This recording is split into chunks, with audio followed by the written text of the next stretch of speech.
Setiap titik madu kita itu asli 100% madu lebah liar.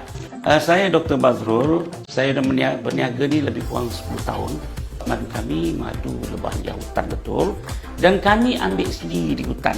Itu saja cara untuk memastikan bahawa setiap titik madu kita itu asli 100% madu lebah liar.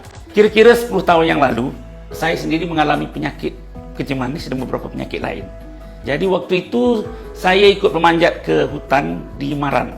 Jadi pemanjat itu kata, cubalah madu saya ni, kata dia, campur limau kasturi. Saya pun amalkan. Kemudian seorang lagi kawan saya, seorang profesor, dia kena prostat.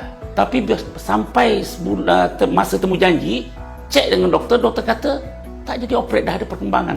Alhamdulillah sampai sekarang dia sembuh dengan baik. Jadi saya pun berfikir bahawa ini bukan main-main. Sangat benar apa yang Allah kata bahawa madu itu ubat dalam Quran.